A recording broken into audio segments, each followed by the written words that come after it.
Lollipop challenge. അപ്പൊ നമ്മുടെ subscriber പറഞ്ഞ പോലെ തന്നെ നമ്മൾ ഇന്ന് ലോലിപോപ്പ് ചലഞ്ച് ആയിട്ടാണ് വന്നത്. അപ്പൊ ഈ നമ്മൾ 10 ലോലിപോപ്പ് വെച്ച് എടുത്തിട്ടുണ്ട്. അപ്പൊ ഇതിന്റെ റൂൾ എന്ന് പറഞ്ഞാൽ നമുക്ക് 1 മിനിറ്റ് സമയമുണ്ട്. ഈ 1 മിനിറ്റ് സമയം കൊണ്ട് ആരാണ് ഏറ്റവും കൂടുതൽ കഴിക്കുന്നത് നോക്കുക. കടിച്ച് തിന്നാൻ പറ്റില്ല, ഞുണഞ്ഞ് തിന്നണം. ആരാണ് ഏറ്റവും കൂടുതൽ കഴിക്കുന്നത് അവർക്ക് ഈ ലേസ് കിട്ടും കേസ്. അപ്പൊ നമുക്ക് ചലഞ്ച് സ്റ്റാർട്ട് ചെയ്താലോ?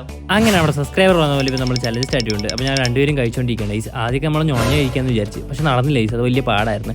പിന്നെ നമ്മൾ കടിച്ച് പൊടിച്ച് കഴിക്കാൻ തുടങ്ങി. പിന്നെ നമ്മൾ അടുത്ത് എന്ത് ചലഞ്ച് നിങ്ങൾ കമൻറ്റ് ചെയ്ത് നമ്മൾ തീർച്ചയായിട്ടും ചെയ്യുന്നതായിരിക്കും. പിന്നെ നമ്മുടെ ചാനലാണ് 14 പേര് സബ്സ്ക്രൈബ് ചെയ്ത് കാണുന്നത്. എല്ലാവരും സബ്സ്ക്രൈബ് ചെയ്ത് കൂടെ കൊണ്ടുപോയി ഞങ്ങൾ ഒരുപാട് കഷ്ടപ്പെടാണ് വീഡിയോസ് ഒക്കെ ചെയ്യുന്നത്. അപ്പോൾ നിങ്ങളുടെ സപ്പോർട്ടില്ല നമുക്ക് മുന്നോട്ട് പോകാൻ പറ്റില്ല. പിന്നെ നമ്മുടെ വീഡിയോ ഇഷ്ടപ്പെട്ടാൽ തീർച്ചയായിട്ടും ലൈക്ക് ചെയ്യാൻ മറക്കല്ലേ. അങ്ങനെ കഴിച്ചുകൊണ്ടിരിക്കുകയാണ് ഗൈസ്. അങ്ങനെ ഞാനാണ് മുന്നിൽ നിൽക്കുന്നത്, അവൾ കഴിച്ച് പുറകിന് വരുന്നുള്ളൂ. പക്ഷേ ഇത്തവണ അവളെ കടത്തി വിട്ട് ഞാൻ ജയിച്ചിട്ടുണ്ട് ഗൈസ്.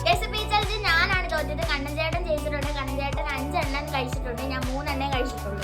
അപ്പോൾ ഈ ചലഞ്ച് ഞാനാണ് ചെയ്തത്. അപ്പോൾ ഗൈസ് ഈ ലൈസ് ഇനി എനിക്ക് അപ്പോൾ വീഡിയോ ഇഷ്ടപ്പെട്ടാൽ ലൈക്ക് ചെയ്യണം, ഷെയർ ചെയ്യണം, സബ്സ്ക്രൈബ് ചെയ്യണം, താഴെ കാണുന്ന ബെല്ലൈക്കൺ ഒക്കെ അടിച്ചു കൊടുക്കണം. അപ്പോൾ അടുത്ത വീഡിയോ കാണാം.